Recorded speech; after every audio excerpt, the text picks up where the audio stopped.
मायाजाल का चक्रव्यूह। एक राज्य में वैभव सिंह नाम का एक राजकुमार था। वह स्वभाव से बहुत ही जिद्दी था। राजा की मृत्यु के बाद राजगद्दी अब उसी के पास आ गई थी। जब राज्य की बागडोर राजकुमार वैभव के हाथों में आई, तो सभी मंत्रियों ने निर्णय लिया कि यदि राजकुमार वैभव ने राज्य की जनता के साथ अच्छा व्यवहार नहीं किया, तो वे सभी राज दरबार को छोड़कर चले जाएंगे। महामंत्री राधेश्याम, जो कि अभी नौजवान था लेकिन अत्यंत तेज दिमाग और चतुर व्यक्ति था, उसने बाकी सभी मंत्रियों और दरबारियों से कहा, आप सभी लोग राज दरबार को छोड़ने का विचार त्याग दें, बल्कि अपनी बुद्धिमानी और अनुभव के आधार पर राजकुमार वैभव को सही मार्ग पर लाने का प्रयास करें। यदि हम चले गए तो वह नए मंत्रियों की नियुक्ति करेगा और वे सभी उसी के इशारे पर कार्य करेंगे। इस स्थिति में हमारी प्रजा की दशा और भी अधिक दयनीय हो जाएगी। महामंत्री की यह बात सभी मंत्रियों को समझ में आ गई और उन्होंने राजमहल को छोड़ने का विचार त्याग दिया। अगले दिन राजकुमार वैभव ने अपने मंत्रियों से कहा, मैं अपना खजाना देखना चाहता हूँ, मुझे इसी वक्त अपने साथ लेकर चलो। मंत्रियों को भला इस बात से क्यों इनकार होता। वे सभी राजकुमार वैभव को तहखाने में ले गए, जहां 7 कमरे थे और हर एक कमरे के दरवाजे पर मजबूत ताले लगे हुए थे। जब मंत्री पहले दरवाजे को छोड़कर दूसरे दरवाजे की ओर बढ़ने लगे, तो राजकुमार वैभव ने पूछा, इस पहले कमरे को आप लोगों ने क्यों छोड़ दिया। महामंत्री राधेश्याम ने विनम्रता से कहा, महाराज, इस कमरे को रहने ही दीजिए, इसमें कोई खास चीज नहीं है। राजकुमार ने संदेह भरे स्वर में कहा, अगर इसमें कोई खास चीज नहीं है, तो इस पर इतना बड़ा ताला क्यों लगा है, और फिर इस कमरे को देखने में हर्ज ही क्या है। महामंत्री राधेश्याम बोला, महाराज, यदि इस कमरे में कोई खजाना होता तो हम आपको जरूर दिखाते। राजकुमार गुस्से में बोला, यह अजीब बात है कि इसमें कुछ है भी नहीं और आप लोग इसे खोलकर दिखाना भी नहीं चाहते। मेरा आदेश है कि इस कमरे को खोला जाए। मैं इसे देखने के बाद ही आगे बढ़ूंगा। महामंत्री राधेश्याम ने सिर झुकाकर कहा, महाराज, यह आपके पिताजी की वसीयत थी कि इस कमरे को तब तक ना खोला जाए जब तक आपकी उम्र 40 वर्ष की ना हो जाए। इसलिए मेरी मानिए तो आप इस कमरे को मत खुलवाइए।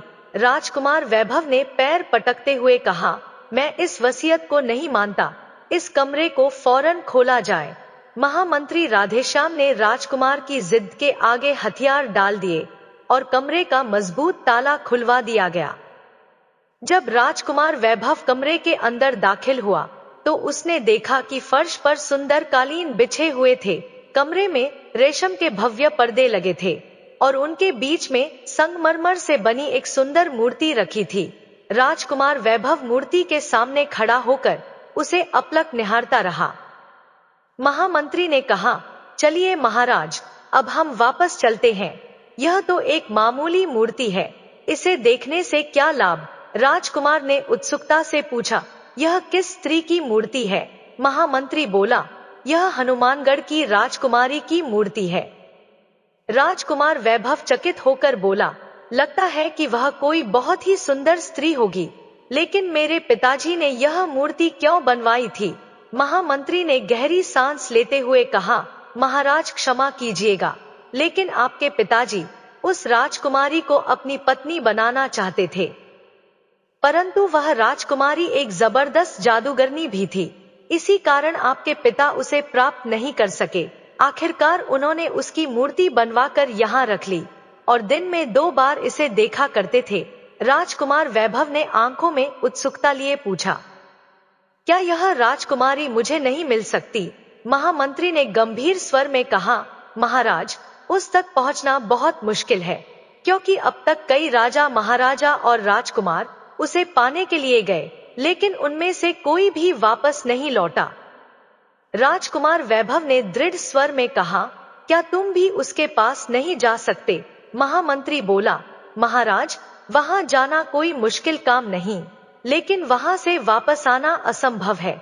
किसी को नहीं पता कि वह राजकुमारी वहां पहुंचने वालों को मार डालती है या फिर अपने जादू से उन्हें अपना गुलाम बना लेती है। राजकुमार वैभव ने कुछ देर सोचते हुए कहा, तुम आज ही हनुमानगढ़ के लिए रवाना हो जाओ। मैं 1 हफ्ते तक तुम्हारी वापसी का इंतजार करूंगा।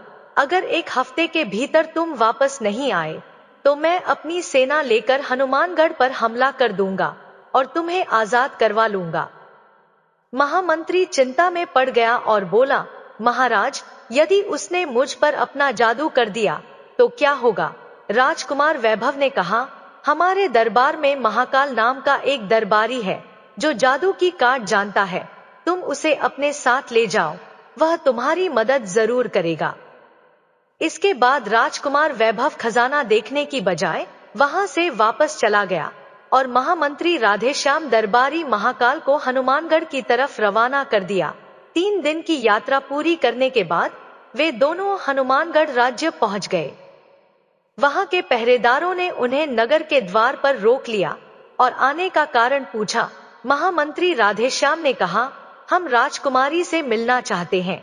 पहरेदारों ने चेतावनी दी, यदि आप राजकुमारी से मिलेंगे तो अपनी जान गंवा बैठेंगे। महाकाल ने हंसकर कहा, क्या कहा?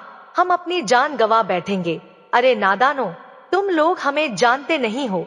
पहरेदारों ने कहा, अच्छा, अगर यह बात है तो आप लोग शौक से जा सकते हैं। दोनों नगर में दाखिल हुए और राजकुमारी के महल के बाहर पहुंच गए। महामंत्री राधेश्याम ने नगाड़े को जोर जोर से बजाया। नगाड़े की आवाज सुनकर अंदर से कुछ दासियां दौड़ती हुई आई और सिर झुकाकर बोली, चलिए हुजूर, राजकुमारी जी आपका इंतजार कर रही है। महामंत्री और महाकाल महल के अंदर गए। उन्होंने देखा कि राजकुमारी संगमरमर की मूर्ति से भी अधिक सुंदर थी। सुंदर चेहरा, बड़ी बड़ी आंखें, पतले गुलाबी होठ और लंबे काले बाल। राजकुमारी ने अपनी मीठी और सुरीली आवाज में कहा, आप लोग मुझे देखने आए हैं या मुझसे शादी करने का इरादा रखते हैं? महामंत्री राधेश्याम ने उत्तर दिया, हम शादी के इरादे से यहाँ आए हैं। राजकुमारी मुस्कुराई और बोली, मेरे 4 सवाल हैं। यदि तुमने सही उत्तर दे दिए तो मैं तुमसे विवाह कर लूंगी, लेकिन यदि तुम उत्तर नहीं दे पाए तो तुम्हारी गर्दन काटकर पेड़ पर लटका दी जाएगी। वह देखो सामने। दोनों ने गर्दन उठाकर देखा तो एक पेड़ पर कई कटे हुए सिर लटक रहे थे। महाकाल घबरा कर बोला, मंत्री जी, लगता है हमारा सिर भी वही नजर आएगा। महामंत्री राधेश्याम ने गंभीर स्वर में कहा, तुम कुछ देर चुप रहो। राजकुमारी ने आगे कहा, अगर कोई व्यक्ति 2 या 3 प्रश्नों के सही उत्तर दे दे और बाकी गलत, तो मैं उसे अपनी जादू की विद्या से जानवर बना देती हूँ। वह देखो सामने, तोता, मैना, बुलबुल, उधर गधा, कुत्ता, नील लगाए, यह सब असल में इंसान थे, लेकिन मेरे सवालों के उत्तर ना देने के कारण जानवर बन गए। फिर उसने पूछा, अब बताओ, तुम्हारा क्या इरादा है? महामंत्री राधेश्याम ने आत्मविश्वास से कहा, मैं आपके सभी सवालों के उत्तर दूंगा। राजकुमारी प्रसन्न होकर बोली, शाबाश, पहले नाश्ता कर लीजिए। महाकाल तुरंत बोला, नहीं राजकुमारी जी, यह नहीं हो सकता। मेरा अनुभव कहता है कि ऐसे मौकों पर कुछ ऐसा खिला दिया जाता है जिससे मनुष्य अपनी बुद्धि खो बैठता है। इसीलिए पहले सवाल जवाब हो जाए, उसके बाद ही नाश्ता पानी होगा। महाकाल की यह बात सुनकर राजकुमारी जोर से हंसने लगी और फिर बोली, ठीक है, चलिए आराम से बैठकर मेरे सवालों का जवाब दीजिए। यह कहकर उसने ताली बजाई। उसी समय 2 दासियां हाजिर हुई और राजकुमारी ने उनसे कहा, हम लोगों के बैठने का इंतजाम किया जाए। दासियों ने तुरंत उनके बैठने के लिए शाही कुर्सियां लगवा दी। इसके बाद राजकुमारी और महामंत्री राधेश्याम आमने सामने बैठ गए। दासियां उन्हें पंखे से हवा करने लगी। राजकुमारी ने कहा, मेरा पहला प्रश्न यह है, एक बड़ा सा पेड़ है जो सारी दुनिया पर छाया हुआ है। उसके पत्ते एक तरफ से काले और दूसरी तरफ से सफेद हैं। वह पेड़ पूरे साल में एक बार मर जाता है और फिर तुरंत ही जिंदा हो जाता है। बताइए, वह पेड़ कौन है? महाकाल ने महामंत्री राधेश्याम के कान में फुसफुसाकर कहा, वह पेड़ एक गधा हो सकता है, क्योंकि गधे की पीठ काले रंग की होती है और उसका पेट सफेद होता है। राधेश्याम ने नाराज होकर धीरे से कहा, क्या आप नशे में हैं? कहीं गधा भी 1 साल के बाद मरता है और फिर तुरंत जिंदा हो जाता है? महाकाल ने जवाब दिया, जिस समय इस दुनिया में कोई गधा मरता होगा, उसी समय दुनिया के किसी ना किसी हिस्से में एक नया गधा जन्म भी तो जरूर लेता होगा। राजकुमारी ने जब दोनों को आपस में बातें करते देखा तो महाकाल से कहने लगी, आप राधेश्याम को सलाह देना बंद करिए, वरना मैं तुम्हें गीदड़ बनाकर इस पिंजरे में बंद कर दूंगी। महाकाल बोला, क्या मैं और गीदड़ नहीं, मैं किसी बब्बर शेर से कम नहीं हूँ, इसलिए मुझे गीदड़ बनाकर मेरी बेइज्जती मत कीजिएगा। राजकुमारी यह सुनकर मुस्कुरा दी। इसके बाद राधेश्याम ने कहा, राजकुमारी जी, अब आप अपने प्रश्न का उत्तर सुनिए। उस पेड़ का नाम है वर्ष यानी साल, जिसके एक तरफ के पत्ते सफेद हैं, वह दिन है और काले पत्ते रात है। पेड़ का मर जाना यानी 1 साल का समाप्त हो जाना और फिर मरकर जिंदा हो जाना नए साल का पहला दिन है। राजकुमारी यह जवाब सुनकर बहुत खुश हुई और बोली, अब मेरा दूसरा सवाल सुनो। एक समंदर है जो सारी दुनिया को यहाँ तक कि हिमालय पर्वत को भी डुबो देता है, लेकिन एक देव जिसका ना मुंह है ना हाथ, वह उसे एक ही बार में पी जाता है। बताइए वह समंदर क्या है और वह देव कौन है? महाकाल हैरान होकर कहने लगा, महामंत्री जी, अब तो हमारी खैर नहीं, अब तो भलाई इसी में है कि कोई पिंजरा तलाश कर लिया जाए। राजकुमारी ने कहा, आप बिल्कुल चुप रहिए। महामंत्री राधेश्याम ने थोड़ी देर सोचा, फिर मुस्कुरा कर बोला, वह समंदर है ओस। सुबह सुबह के वक्त सारी दुनिया उसी में डूबी होती है, और वह देव है सूरज, जिसका ना मुंह है ना हाथ और ना पैर, और फिर भी वह समंदर यानी ओस को पी जाता है। राजकुमारी ने कहा, शाबाश। अब मेरा तीसरा प्रश्न यह है, मेरी 2 बहनें हैं और 19 स्त्रियां। मैं चाहती हूँ कि मेरी आधी दासियां मेरी बड़ी बहन को मिले और बाकी की आधी दासियां मेरी छोटी बहन को मिले, लेकिन यह ध्यान रहे कि किसी भी दासी के 2 टुकड़े ना किए जाए और किसी को भी कम या ज्यादा दासियां ना मिले। महाकाल ने कहा, यह सवाल तो बिल्कुल गलत है। 19 का आधा तो 9.5 होता है, इसलिए एक दासी को तो जरूर ही काटना पड़ेगा। अगर नहीं काटा गया तो यह प्रश्न ही गलत है। महामंत्री राधेश्याम मुस्कुराया और बोला, मैंने इस सवाल का हल ढूंढ लिया है। राजकुमारी जी, आप अपनी 19 दासियों में से एक दासी मेरी भी शामिल कर लीजिए। अब आपके पास कुल 20 दासियां हो गई। इनमें से आधी दासियां आप अपनी बड़ी बहन को दे दीजिए, यानी 10 दासियां उसे मिल गई। बाकी की आधी दासियां अपनी छोटी बहन को दे दीजिए, यानी उसके पास भी 10 दासियां हो गई। अब आपकी दोनों बहनों के पास बराबर बराबर दासियां हो गई, वह भी बिना किसी दासी को काटे। अब बंटवारा ठीक से हो गया, तो आप मेरी एक दासी मुझे वापस लौटा दीजिए। यह सुनकर राजकुमारी चौंक गई। उसे इस तरह के जवाब की उम्मीद नहीं थी। वह सोचने लगी, अगर यह नौजवान इसी तरह मेरे सवालों के जवाब देता रहा तो क्या होगा? क्या सचमुच मुझे इससे शादी करनी पड़ेगी? अभी राजकुमारी यह बातें सोच ही रही थी कि महामंत्री राधेश्याम कहने लगा, राजकुमारी जी, अब आप अपना अगला प्रश्न पूछिए। राजकुमारी चौंक कर बोली, देखिए, हमने ऐसी रानी देखी जिसे आग लगे तो पानी बरसे, एक ऊंचा सा पहाड़ जिस पर कलियों की बहार, माली उसे तोड़ ना सके, मालन उसे गूंथ ना सके। महाकाल सवाल सुनते ही परेशान हो गया, लेकिन महामंत्री राधेश्याम, जो बहुत ही होशियार और अक्लमंद था, मुस्कुराते हुए बोला, राजकुमारी जी, वह रानी मोमबत्ती है जिसे जलाते ही मोम पिघलकर पानी जैसा गिरने लगता है, और वह ऊंचा पहाड़ आसमान है जिसमें टिमटिमाते तारे कलियों की तरह चमकते हैं। इन सितारों को कोई माली तोड़ नहीं सकता और ना ही मालन इन्हें गूंथ सकती है। राजकुमारी अपने सवाल का सही जवाब सुनते ही पसीने से भीग गई। वह मन ही मन सोचने लगी, अब क्या होगा? सिर्फ एक सवाल बाकी रह गया है। अगर इसने इसका भी सही जवाब दे दिया तो मुझे इससे शादी करनी पड़ेगी, यानी मेरी आजादी खत्म होने वाली है। अब उसे ऐसा सवाल पूछना था जिसका जवाब यह ना दे सके। यह सोचकर उसने कहा, मेरा आखिरी सवाल यह है कि वह कौन सी बात है जिसे सुनकर एक बाहरी लड़की भी खुश हो जाए। महाकाल का तो सिर चकरा गया। वह सोचने लगा, आखिर बाहरी लड़की कब से सुनने लगी। यह तो ऐसा सवाल है जिसके बारे में सोचना ही बेकार है। लेकिन महामंत्री राधेश्याम मुस्कुराते हुए बोला, राजकुमारी जी, यह तो बहुत ही आसान प्रश्न है। लड़की चाहे कोई भी हो, वह अपनी तारीफ सुनकर खुश हो जाएगी। और जहां तक उसके बाहरी होने की बात है, तो जरूरी नहीं कि तारीफ सिर्फ बोलकर ही की जाए। उसकी सुंदरता की तारीफ हाथ के इशारे से भी की जा सकती है। यह कहते हुए महामंत्री ने अपने हाथ के इशारे से राजकुमारी की सुंदरता की प्रशंसा भी कर दी।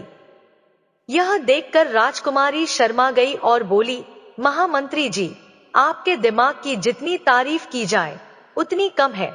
उनके सही जवाबों को सुनकर वहां मौजूद दासियां भी हैरान थी। तब महामंत्री राधेश्याम ने कहा, बताइए राजकुमारी जी, अब हमारे लिए क्या आदेश है। राजकुमारी धीमी आवाज में बोली, अब तो मैं आपकी दासी हूँ, क्योंकि आपने मेरे सभी प्रश्नों के सही उत्तर दिए हैं और मुझे जीत लिया है। आपको बहुत बहुत बधाई। हजारों आदमियों में से सिर्फ आप ही हैं जिन्होंने मुझे हराया। महामंत्री राधेश्याम ने कहा, लेकिन राजकुमारी जी, मैंने आपको अपने लिए नहीं बल्कि हमारे राजकुमार वैभव के लिए हासिल किया है। अब आप उनकी रानी बनकर रहेंगी। राजकुमारी ने दृढ़ता से कहा, नहीं, हरगिज नहीं। आपने मेरे सवालों के जवाब दिए हैं, इसलिए आप ही मुझसे शादी कर सकते हैं। अगर राजा ने मेरे सवालों के जवाब दिए होते तो वही मुझसे विवाह करते, तब मैं किसी और को यह अधिकार नहीं देती। हाँ, अगर आपने मुझे पहले ही बता दिया होता कि आप यहाँ अपने राजा के लिए आए हैं और उन्हीं के लिए इन सवालों के जवाब दे रहे हैं, तो बात कुछ और हो सकती थी। लेकिन आपने तो मुझे इस बारे में बताया ही नहीं था। महामंत्री राधेश्याम ने उत्तर दिया, लेकिन राजकुमारी जी, मैं राजा साहब से यह वादा करके आया था कि आपको लेकर जाऊंगा, इसीलिए मैं आपसे विवाह करके अपना वादा तोड़ नहीं सकता। राजकुमारी बोली, मुझे इन बातों से कोई मतलब नहीं है। महाकाल, जो चुपचाप उन दोनों की बातें सुन रहा था, कहने लगा, राजकुमारी जी, महामंत्री जी तो वैसे भी आपसे दूर ही रहना चाहेंगे, क्योंकि आपके दिल में इंसानों के लिए कोई दया की भावना नहीं है। आपने इतने सारे इंसानों को जानवर बनाकर पिंजरे में बंद कर रखा है। यह सुनकर राजकुमारी बोली, अगर यह बात है तो मैं उन सभी को दोबारा इंसान बना दूंगी और आपके कहने पर उन्हें आजाद भी कर दूंगी। महामंत्री राधेश्याम बोला, अगर ऐसा हुआ तो मैं आपका सदा आभारी रहूंगा। राजकुमारी मुस्कुराते हुए उठी, अपनी जादू की छड़ी घुमाई और पिंजरों के पास जाकर मंत्र पढ़ते हुए एक एक जानवर को छड़ी से छूने लगी। जिस जानवर को छड़ी छूती वह तुरंत इंसान बन जाता। इस तरह राजकुमारी ने सभी जानवरों को फिर से इंसान बना दिया और उन्हें मुक्त कर दिया। जब सभी लोग आजाद हो गए, तब राजकुमारी ने राधेश्याम की ओर देखते हुए कहा, महामंत्री जी, अब आप शादी के लिए तैयार हो जाइए। तभी महाकाल बोला, राजकुमारी जी, मैं चाहता हूं कि आप इस जादू की छड़ी को हमेशा के लिए नष्ट कर दें, ताकि कोई भी इसका दुरुपयोग ना कर सके। राजकुमारी ने कहा, ठीक है, मैं इसे जमीन में गाड़ देती हूँ। महामंत्री राधेश्याम ने तुरंत कहा, नहीं, ऐसा ना करें। आप इस छड़ी को महाकाल को सौंप दीजिए। यह इसे एक भारी पत्थर से बांधकर समुद्र में डुबो देगा, जिससे यह छड़ी फिर कभी किसी के हाथ ना लगे।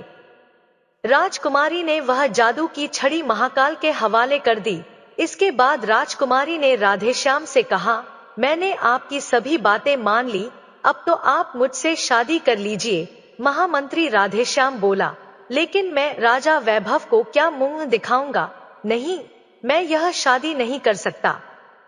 तभी एक दासी ने कहा, क्षमा कीजिएगा, महामंत्री जी, आप कुछ दिनों के लिए हमारे यहाँ मेहमान बनकर रहिए और इस बारे में सोचिए। राजकुमारी ने अपने गले का एक हार निकालकर उस दासी को इनाम दिया और फिर महामंत्री राधेश्याम और महाकाल से कहा, आप दोनों हमारे शाही अतिथि गृह में विश्राम कीजिए, कुछ दिनों के लिए आप यहीं रहेंगे।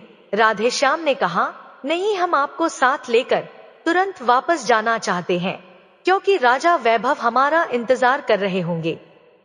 लेकिन राजकुमारी ने उनकी बात अनसुनी कर दी और मजबूर होकर उन्हें महल के अतिथि गृह में ठहरना पड़ा। इधर राजा वैभव ने देखा कि 1 सप्ताह बीत चुका था, लेकिन राधेश्याम और महाकाल अब तक वापस नहीं लौटे थे। चिंतित होकर वह अपनी सेना लेकर हनुमानगढ़ की ओर रवाना हो गया। तीसरे दिन राजा वैभव की सेना हनुमानगढ़ के द्वार पर पहुंच गई और युद्ध के लिए तैयार हो गई। जब राजकुमारी ने देखा कि राजा वैभव की सेना उसके राज्य के द्वार पर खड़ी है, तो उसने भी अपनी सेना को युद्ध के लिए भेज दिया। दोनों सेनाओं के बीच भयंकर युद्ध छिड़ गया। जब महामंत्री राधेश्याम को युद्ध की खबर मिली, तो वह दौड़ता हुआ महल की छत पर पहुंचा और देखा कि दोनों सेनाओं में भयंकर लड़ाई हो रही थी। लेकिन जैसे ही उसने राजा वैभव को देखा, उसने तुरंत राजकुमारी से कहा, कृपया इस युद्ध को रोक दीजिए, मैं राजा वैभव को समझाना चाहता हूँ। राजकुमारी ने महामंत्री राधेश्याम को साथ लेकर सफेद झंडा लहराया। झंडे को देखते ही दोनों सेनाओं ने युद्ध रोक दिया। इसके बाद राधेश्याम नीचे उतरकर राजा वैभव के पास गया और बोला, महाराज, मैंने राजकुमारी के सभी प्रश्नों के उत्तर दे दिए, लेकिन वह कहती है कि जिसने उनके सवालों के जवाब दिए हैं वही उनसे विवाह कर सकता है, किसी और को यह अधिकार नहीं है। राजा वैभव ने क्रोधित होकर कहा, नमक हराम, धोखेबाज, राजकुमारी को देखते ही तेरी नियत बदल गई। महामंत्री राधेश्याम ने शांत स्वर में उत्तर दिया, नहीं महाराज, यहाँ की हर एक दासी इस बात की गवाह है कि मैंने विवाह करने से इनकार कर दिया था और मैं केवल आपके लिए राजकुमारी से संघर्ष कर रहा था। तभी दरबारी महाकाल भी भागते हुए वहां पहुंचा और महामंत्री राधेश्याम के पक्ष में बोलने लगा, लेकिन राजा वैभव ने किसी की भी बात नहीं सुनी और गुस्से में कहा, तुम दोनों इसी समय मेरे साथ वापस चलो, मैं युद्ध करके इस राज्य को तबाह कर दूंगा और इस घमंडी राजकुमारी का अहंकार चकनाचूर कर दूंगा। यह कहकर उसने अपने सैनिकों को इशारा किया। सैनिकों ने महामंत्री राधेश्याम को गिरफ्तार कर लिया और राजा वैभव अपनी सेना के साथ वापस लौट गया। राजकुमारी यह सब देखकर उदास हो गई, क्योंकि अब उसकी राधेश्याम से शादी नहीं हो सकती थी और उसकी जादू की छड़ी भी उसके हाथ से जा चुकी थी। वह बहुत देर तक बैठी बैठी गहरी सोच में डूबी रही। आखिरकार उसने अपनी 2 दासियों को बुलाकर आदेश दिया, तुम दोनों भेष बदलकर राजा वैभव के महल में जाओ और राधेश्याम की खबर लेकर जल्दी से जल्दी लौटो। अगर महामंत्री राधेश्याम का यहाँ वापस आने का इरादा ना हो तो किसी भी तरह से वह जादू की छड़ी हासिल कर लेना। दासियां भेष बदलकर वहां से रवाना हो गई और राजा वैभव के नगर में पहुंच गई। उन्होंने ग्वालिनों का वेश धारण किया और मटकों में दही लेकर शाही महल की ओर चल दी। महल के पहरेदारों ने उन्हें रोकने की कोशिश नहीं की और वे दोनों सीधे महल में चली गई। वहां पर दासियों ने बातचीत के दौरान यह पता लगा लिया कि राजा वैभव ने राधेश्याम को नौकरों के कपड़े पहनाकर जंगल में छोड़ दिया है और दरबारी महाकाल को देश निकाला दे दिया है। सारी जानकारी इकट्ठा करने के बाद वे तुरंत हनुमानगढ़ की ओर लौट गई और राजकुमारी को पूरी घटना के बारे में बता दिया। राजकुमारी बहुत परेशान थी। वह सोचने लगी, राधेश्याम जैसा बुद्धिमान और चतुर व्यक्ति ही मुझे चाहिए था। ऐसे इंसान के साथ जीवन आनंद पूर्वक बीत सकता है, लेकिन राजा वैभव जैसे व्यक्ति के साथ एक दिन बिताना भी कठिन होगा। फिर उसे ध्यान आया कि उसकी जादू की छड़ी छीन जाने के कारण उसकी शक्ति बहुत कम हो गई थी। काश मेरी छड़ी मेरे पास होती, उसने सोचा। अब अगर राजा वैभव ने उसके राज्य पर हमला कर दिया तो वह उसका सामना नहीं कर सकेगी। वह जबरन उसे अपने साथ ले जाएगा और उसकी इच्छा के विरुद्ध विवाह कर लेगा। यह सोचकर उसका दिल कांप उठा। उसने स्वयं से कहा, नहीं, मैं ऐसा कभी नहीं होने दूंगी। मैं आज ही महामंत्री राधेश्याम की तलाश में निकलूंगी। दूसरी ओर दरबारी महाकाल को देश निकाला दे दिया गया था। वह दर दर भटक रहा था। उसकी जेब खाली थी। खाने के लिए एक पैसे तक का इंतजाम नहीं था। वह कोई ऐसा काम भी नहीं जानता था जिससे कुछ कमा सके। आखिरकार उसने सोचा, अगर मैं बाजार में तमाशा लगाऊं और अपनी जादू की छड़ी से इंसानों को जानवर और जानवरों को इंसान बनाने का खेल दिखाऊं, तो शायद कुछ पैसे मिल जाए। यह सोचकर वह एक बड़े बाजार में जाकर खड़ा हो गया और लोगों से बोला, भाइयों, मैं जादूगर तो नहीं हूं, लेकिन इंसान को जानवर और जानवर को इंसान बना सकता हूं। अगर विश्वास ना हो तो कोई भी मेरे सामने आकर खड़ा हो जाए। भीड़ में से एक व्यक्ति आगे आया और बोला, अगर तुम मुझे ऊंट बना दो तो मैं तुम्हें एक अशर्फी दूंगा। महाकाल बहुत खुश हुआ। उसने छड़ी घुमाई और कहा, ओ आदमी, तू ऊंट बन जा। और वह आदमी ऊंट में बदल गया। यह चमत्कार देखकर भीड़ तालियां बजाने लगी।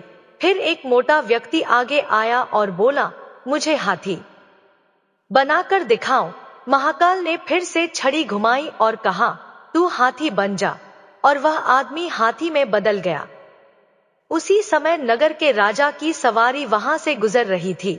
जब राजा ने यह सुना कि कोई व्यक्ति इंसानों को जानवर बना रहा है, तो उसने तमाशा देखने की इच्छा व्यक्त की। राजा ने कहा, मुझे लगता है कि यह व्यक्ति धोखा दे रहा है। अब तक जिन लोगों को इसने जानवर बनाया है, वे सब इसके आदमी होंगे। अगर तुम मेरे मंत्री को शेर बना सकते हो, तो मैं मान लूंगा कि तुम सच्चे जादूगर हो। महाकाल को इसमें कोई कठिनाई नहीं लगी। उसने छड़ी घुमाई और कहा, तू शेर बन जा। और राजा का मंत्री शेर में बदल गया। राजा ने खुश होकर अपने गले से मोतियों का हार निकालकर महाकाल को इनाम में दे दिया और कहा, अब इन लोगों को दोबारा इंसान बना दो। महाकाल ने छड़ी घुमाकर कहा, वापस इंसान बन जाओ। लेकिन ऊंट ऊंट ही रहा, हाथी हाथी ही रहा और शेर शेर ही रहा। उसने दोबारा से छड़ी घुमाई, लेकिन कोई असर नहीं हुआ। अब महाकाल घबरा गया। उसने बार बार छड़ी घुमाकर चिल्लाया, वापस इंसान बन जाओ। लेकिन कुछ भी नहीं हुआ। राजा को गुस्सा आ गया। उसने सिपाहियों को आदेश दिया, महाकाल को गिरफ्तार कर लो।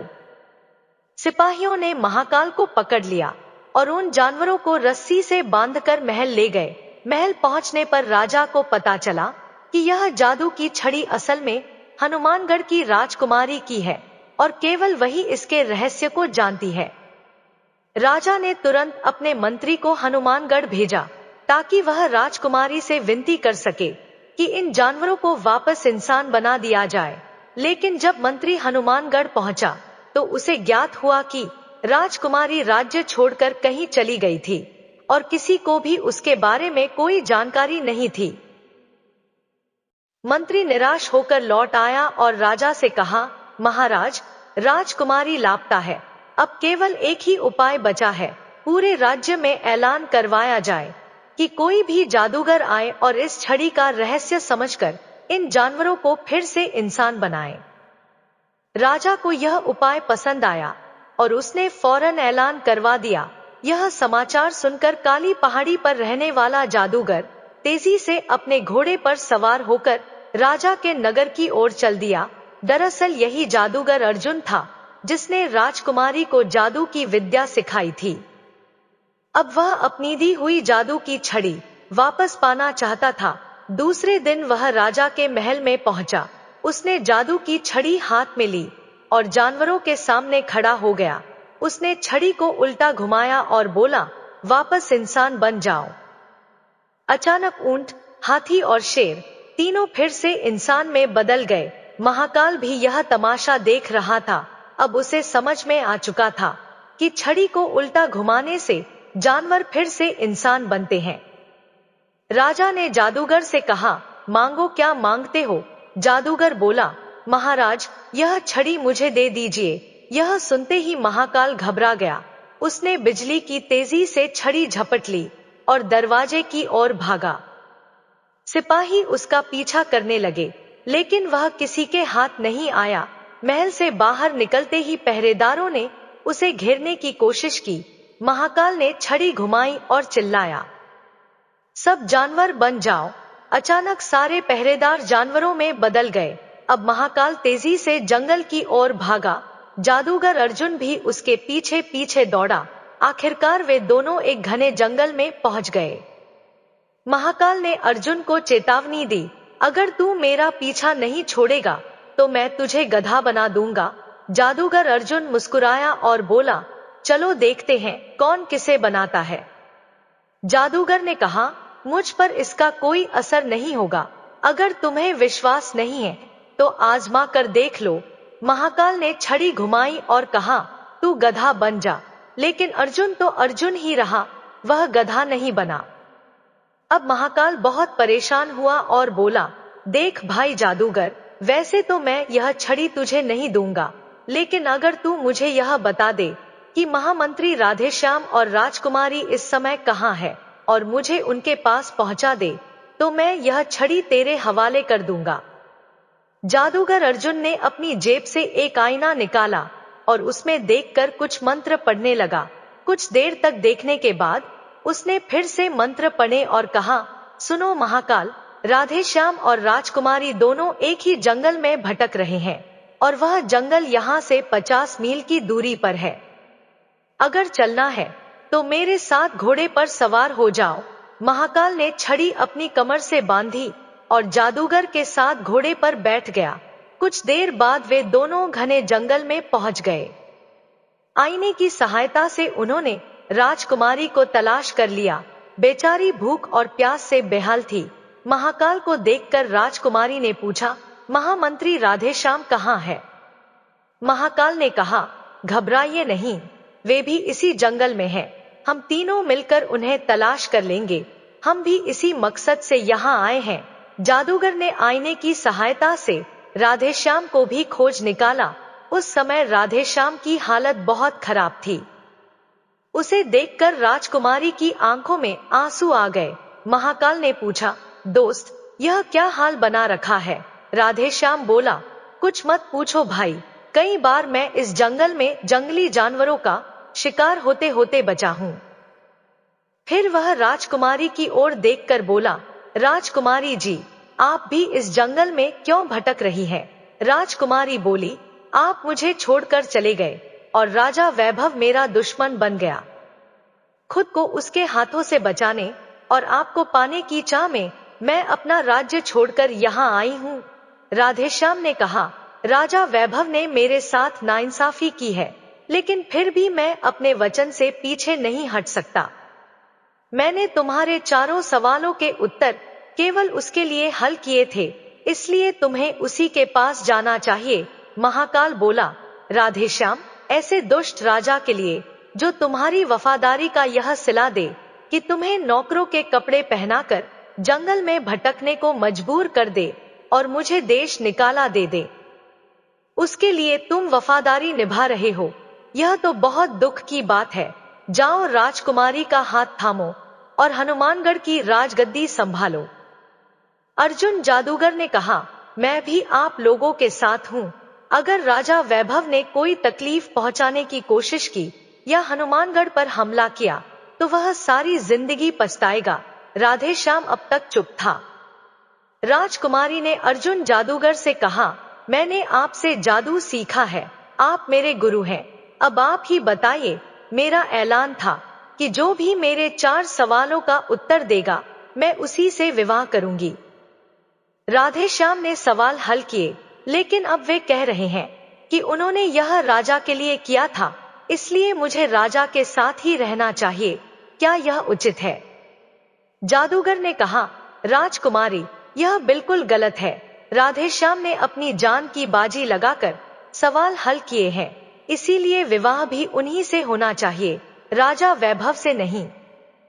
सभी ने मिलकर राधेश्याम को समझाया और अंततः वह विवाह के लिए तैयार हो गया। फिर वे सभी खुशी खुशी हनुमानगढ़ लौट गए। राजमहल की दासियां राजकुमारी को देखकर अत्यंत प्रसन्न हुई। उस दिन पूरे राज्य में दीप जलाए गए, बच्चों में मिठाइयां बांटी गई। एक हफ्ते बाद राजकुमारी और राधेश्याम का विवाह संपन्न हुआ और अगले ही दिन राधेश्याम को राजगद्दी पर बिठा दिया गया। राजा वैभव को जब यह खबर मिली तो वह गुस्से से आग बबूला हो गया।